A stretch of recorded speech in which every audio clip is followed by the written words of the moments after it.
బాబాయ్ గారు 2024 ఎలక్షన్లో ఎవరు గెలుస్తారు అనుకుంటున్నారు మీరు? టీడీపీ గెలుస్తున్నది. చంద్రబాబు నాయుడు, నారా చంద్రబాబు నాయుడు గెలుస్తారు. ఎందుకండి? ఎందుకంటే ప్రయోజనాలు ఏమున్నాయి? పథకాలు వేస్తున్నాడు కానీ ఒక రోడ్లు వేయట్లేదు, ఒక ఫ్యాక్టరీలు తేవట్లేదు. 4 వైపులు 4 ఫ్యాక్టరీలు తెచ్చి 40,000 మందికి ఉద్యోగాలు ఇస్తే అదొక ప్రయోజనం. పథకాలు వేస్తే ఏం సుఖమయ్యా?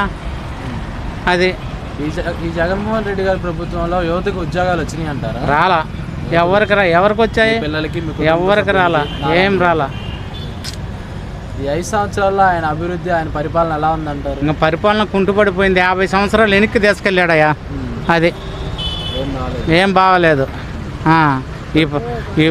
ఈ తడవ ప్రభుత్వం కోల్దోస్తారు కంపల్సరీగా. ప్రజలందరూ కోల్దోయాలనే చూస్తున్నారు. అంటే ఆయన చేస్తాడని ఏం చేస్తాడని కాదు, అభివృద్ధి బాటలో ఆయన నడిపిస్తాడు కొద్దిగా ఇమేజ్తో, ఆయన ఇమేజ్తో. అంత తప్పక ఇంకేం చేయలేడు. జగన్మోహన్ రెడ్డి గారు 2019లో పూర్తి మద్యపాన నిషేధం చేస్తాను, మందు లేకుండా చేస్తా అన్నారు. కాసంటే వేర్లు అయి పారుతుండే కదా, కల్తీ ముందు వేర్లు అయి పారుతుండే. అది వరకు ఉన్న బ్రాండ్స్ ఏం ఒక్క బ్రాండ్ కూడా లేదు, అన్ని పిచ్చి బ్రాండ్లే. 200, 300, 250 అయ్యే బ్రాండ్లు కానీ ఈ కంపెనీ బ్రాండ్లు ఒక్కట్లేవు. అది తాగుతుంటే ప్రజల ఆరోగ్యం ఎలా ఉందంటే, ఆరోగ్యం సగం మంది 60 సంవత్సరాలు బతికేవాళ్ళు 35 సంవత్సరాలు 40 సంవత్సరాలు పోవటమే. అది ఈ జగన్ గారి ప్రభుత్వంలో దళితుల మీద జరుగుతున్న దాడులు ఆగుతున్నాయా? దాడులు ఆగట్లు. నా ఎస్సీ, నా బీసీ, నా మైనార్టీ అని చెబుతున్నాడు కానీ అదేం వస్తుంది.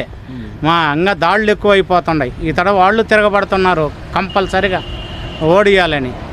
అది నా అభిప్రాయం. జగన్మోహన్ రెడ్డి గారి పరిపాలనలో ఈ గంజాయి, మత్తు పదార్థాలు ఇంకా ఎక్కువ తగ్గినాయా, పెరిగినాయి అంట? అరాచకాలు ఎక్కువైపోయినాయి. గంజాయి తాగటం ఎక్కువైపోయింది, గంజాయి అమ్మటం ఎక్కువైపోయింది.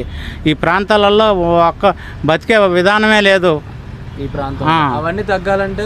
అవన్నీ తగ్గాలంటే ప్రభుత్వం మారాల్సిందే. చంద్రబాబు నాయుడు ప్రభుత్వం వచ్చేనే మంచి ప్రయోజనాలు, మంచి అవకాశం అన్నీ ఇస్తాడు.